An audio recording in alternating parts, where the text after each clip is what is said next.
आज के इस विश्लेषण में हम एक ऐसे विषय पर बात करने वाले हैं जो सच में रोंगटे खड़े कर देने वाला है। हम बात कर रहे हैं जेएनएमएस अस्पताल से जुड़ी कुछ बेहद खौफनाक घटनाओं की। और देखिए, ये कोई आम मेडिकल रिपोर्ट या रूटीन कहानी नहीं है। ये एक ऐसा वाकया है जहां विज्ञान और पैरानॉर्मल के बीच की लकीर बिल्कुल गायब सी हो जाती है। स्रोत सामग्री में जो जानकारियां सामने आई हैं वो इतनी सजीव हैं कि किसी को भी अंदर तक हिलाकर रख दें। तो सोचकर देखिए, क्या होता है जब एक ऐसी जगह जिसे हम जीवन बचाने और उम्मीद की किरण मानते हैं, वहीं अपने ही अंदर कोई ऐसा खौफनाक रहस्य छिपाने लगे जो सिर्फ रात के अंधेरे में बाहर आता हो। ये सवाल ही अपने आप में काफी विचलित करने वाला है। चलिए इस मामले की गहराई में चलते हैं और समझते हैं कि आखिर दावों और हकीकत के बीच क्या कहानी है। भाग 1, जेएनआईएमएस अस्पताल से जुड़ी अफवाहें। कहानी शुरू होती है भारत के मणिपुर से।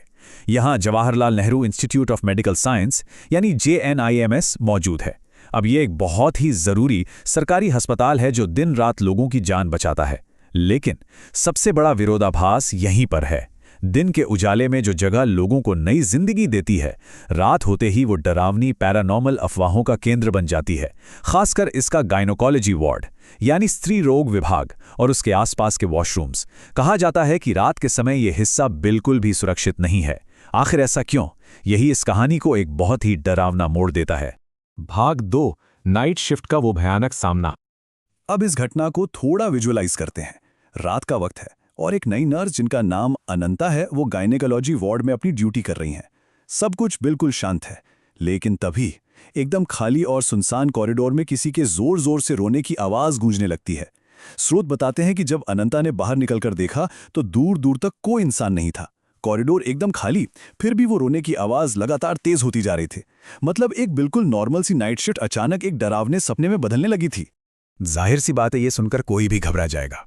अनंता भी डर गई और वापस मुड़ने लगी। पर जैसे ही वो मुड़ी, उन्हें लगा कि कोई ठीक उनके पीछे खड़ा है। और तभी कॉरिडोर की सारी लाइट्स पागलों की तरह झपकने लगी और कुछ ही सेकंड्स में ब्लैंक, सब कुछ बंद। पूरा का पूरा दालान एक घने डरावने अंधेरे में डूब गया। ये कोई नॉर्मल पावर कट नहीं था। ये एक बहुत ही साफ और भयानक संकेत था कि वहां कुछ तो ऐसा हो रहा है जिसे विज्ञान नहीं समझा सकता। भाग 3, खौफ से सीधा आमना सामना। तो अब सवाल यह है कि उस घने अंधेरे में अनंता ने आखिर देखा क्या? जैसे ही उन्होंने हिम्मत करके पीछे देखा, वहां एक महिला बैठी हुई थी। उसने अस्पताल के मरीजों वाले कपड़े पहने हुए थे। उसका चेहरा दीवार की तरफ था और वो बस रोए जा रही थी, जोर जोर से। और सबसे भयानक बात, वो अपने नाखूनों से बेतहाशा उस दीवार को खरोच रही थी। ये मंजर ही इतना अप्राकृतिक था कि किसी की भी रूह कांप जाए। स्रोत के मुताबिक ये देखकर अनंता का शरीर जैसे पूरी तरह से सुन्न हो गया था। वो चाहकर भी वहां से हिल नहीं पा रही थी। और फिर उस खौफनाक सन्नाटे को चीरते हुए उस रहस्यमयी महिला ने कुछ कहना शुरू किया। वो बार बार सिर्फ एक ही बात दोहरा रही थी, मेरे साथ गलत हुआ मेरे साथ। जरा सोचिए उस आवाज के भारीपन और उस दर्द के बारे में। ये कोई आम वाक्य नहीं था। ऐसा लग रहा था जैसे कोई भटकती हुई रूह अपना कभी ना खत्म होने वाला दुख बयां कर रही हो। अब जैसे ही अनंता ने समझने के लिए थोड़ा आगे बढ़ने की कोशिश की, वो महिला अचानक उनकी तरफ मुड़ी और जो सामने था वो किसी बुरे सपने से भी ज्यादा भयानक था। स्रोत बहुत ही साफ तौर पर बताता है कि उस औरत के शरीर का निचला हिस्सा पूरी तरह से खून से लथपथ था। और इतना ही नहीं, उसके हाथों में एक मरा हुआ बिल्कुल बेजान बच्चा था। उसी खौफनाक हालत में वो आकृति अनंता की तरफ कदम बढ़ाने लगी। तभी लाइट्स फिर से झपकने लगीं और वो खून से लथपथ आकृति आगे बढ़ते हुए ये खौफनाक आरोप लगाने लगी, तुम सबने ये अच्छा नहीं किया, तुमने मुझे मार डाला। उस महिला की आंखों में इतना गहरा गुस्सा और दर्द था कि अनंता का दिमाग बिल्कुल ब्लैंक हो गया। खौफ का आलम यह था कि वो अपनी जगह से 1 इंच भी नहीं खिसक पा रही थीं। खैर, जान बचानी थी तो कुछ तो करना ही था। अनंता ने तुरंत प्रतिक्रिया की। स्टेप 1, उन्होंने किसी तरह हिम्मत जुटाई और वहां से भागकर उसी फ्लोर के वॉशरूम में जाकर छिप गईं। उन्होंने फोन निकालना चाहा, पर फोन तो वार्ड में ही छूट गया था। मतलब अब वो बिल्कुल अकेली थी। स्टेप 2, तभी वॉशरूम का दरवाजा जोर से खटका और खुद ब खुद बंद हो गया। अनंता ने शीशे में देखा और वही खून से लथपथ औरत ठीक उनके पीछे खड़ी थी और पलक झपकते ही वहां से गायब। स्टेप 3 अब बर्दाश्त के बाहर हो चुका था। इस खौफ से बचने के लिए वो बिना कुछ सोचे समझे सीधे दौड़ती हुई ऊपर वाले फ्लोर के नर्सेज वार्ड की तरफ भागने लगी, जहां बाकी स्टाफ मौजूद था। लेकिन एक बहुत बड़ी समस्या थी। ऊपर जाने का रास्ता उसी अंधेरे कॉरिडोर से होकर गुजरता था। भागते हुए अचानक अनंता का पैर किसी भारी चीज से टकराया और वो बुरी तरह जमीन पर गिर पड़ी।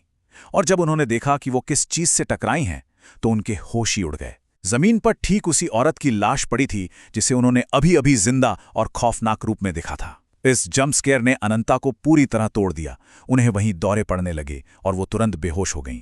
भाग 4 सयाना की दुखद कहानी। आखिर ये सब शुरू कहाँ से हुआ? अगली सुबह एक सीनियर नर्स ने अनंता को जो सच बताया वो सच में दिल दहला देने वाला था। बात आज से करीब 20 साल पुरानी है। सयाना नाम की एक महिला थी जिनकी प्रेगनेंसी के आखिरी हफ्ते में कुछ बहुत ही गंभीर जटिलताएं यानी कॉम्प्लिकेशंस आ गए थे। डॉक्टरों ने परिवार को साफ कह दिया कि वो मां और बच्चे में से किसी एक को ही बचा सकते हैं। परिवार ने कड़ा फैसला किया कि वो बच्चे को बचाएंगे, लेकिन नियति को कुछ और ही मंजूर था। उस जटिल ऑपरेशन के दौरान सयाना और उनका नवजात बच्चा दोनों की ही जान चली गई। और ये ट्रेजेडी यहीं खत्म नहीं हुई। कुछ ही समय बाद सयाना के पति के घर में एक भयंकर आग लगी, जिसमें परिवार का कोई भी सदस्य जिंदा नहीं बच सका।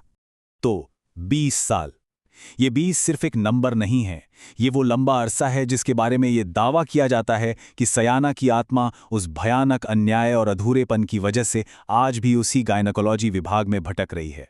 2 दशक का दर्द, अधूरा इंसाफ, ये सब अब उस जगह की दीवारों में बस चुका है। भाग 5 इस घटना के परिणाम और विरासत।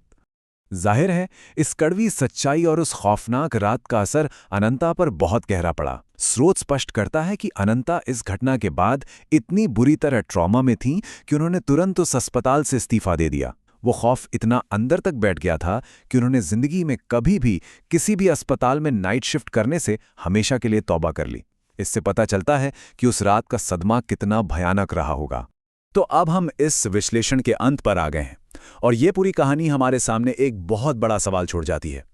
क्या JNIMS अस्पताल सचमुच अपने अतीत के उस दुखद अन्याय से शापित है? क्या सयाना की आत्मा का भटकाव वाकई एक हकीकत है, या फिर यह सिर्फ एक दर्दनाक इतिहास है जो वक्त के साथ डरावनी कहानियों में बदल गया? ये विश्लेषण हम यहीं रोकते हैं, लेकिन यह सवाल शायद हमेशा उस खाली और खामोश कॉरिडोर में गूंजता रहेगा।